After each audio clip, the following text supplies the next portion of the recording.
Hello again, how are you? Another day. What do you do? Anything special these days? Well,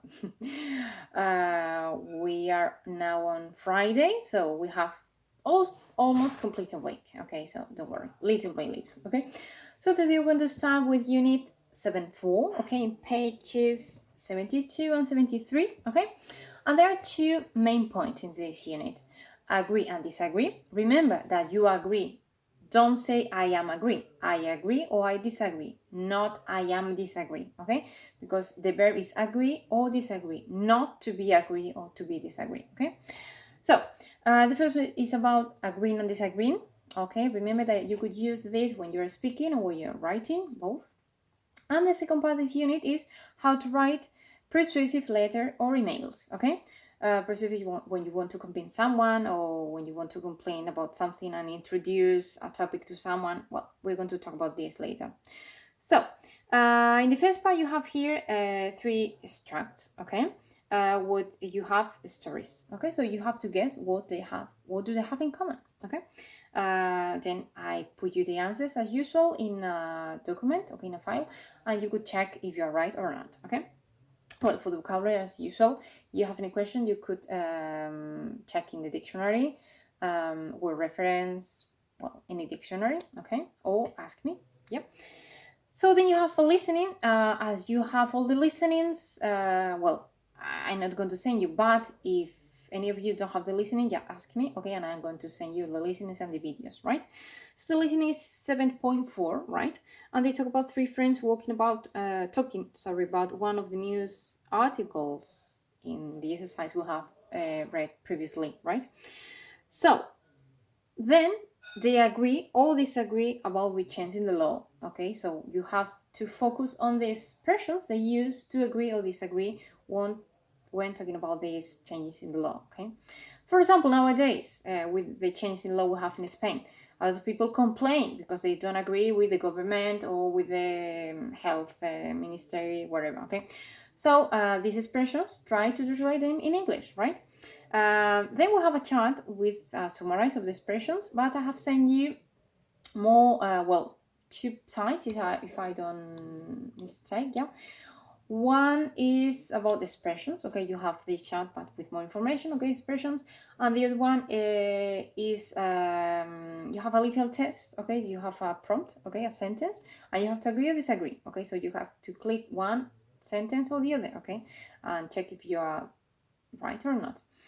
And then I send you another document with 13 topics with a sentence, okay, then you have a question and you have to agree or disagree. You could practice at home, okay, on your own, and then when we start classes again, you could, well, discuss about that, okay. It's very, very important to work this part because agreeing, disagreeing is, it's a topic we have almost always in the exams, in the speaking exams, okay. So just practice, okay. Do you agree with this new law? Do you disagree? Why? Give the reasons why, okay. Don't say all the time I agree, I disagree. There are much more, there are plenty of expressions to use when you agree or not, okay. For example, surely I completely agree, I completely disagree, or I beg to differ, I'm not sure about that, from my point of view, in my view, yeah, that's spot on, okay. There's plenty of expressions you study and then in the exam you don't remember, okay, so just practice with them, right?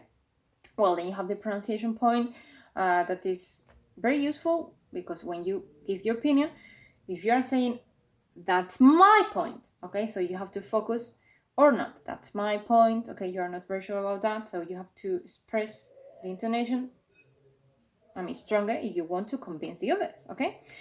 So on the last part of writing a persuasive letter or email, okay, you know the difference between a letter and email is just the introduction, okay. Well, usually you don't have to put the date or the address, but just in case you have to write a real one, okay, remember that where to write the address, how to write it, okay, the street and so on. If you don't remember, I've sent you a file with an example. Also, you have an example in page 73, and also in the workbook you have another example, okay, of a persuasive letter, and there's plenty of them in the internet, okay, if you want to look for them.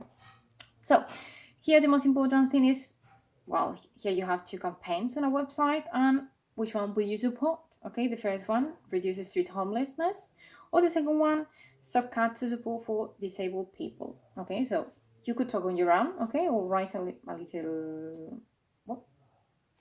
little writing about that. And finally, you have the language for writing. Okay, I have put you the answers also in a document.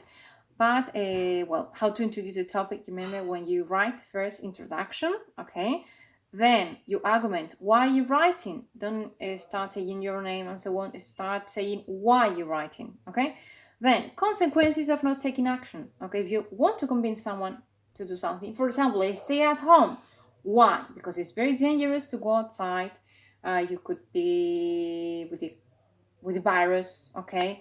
You could die. I mean, if you don't stay at home, okay? So you have to be very convinced about that, okay? And express with expressions I gave you here.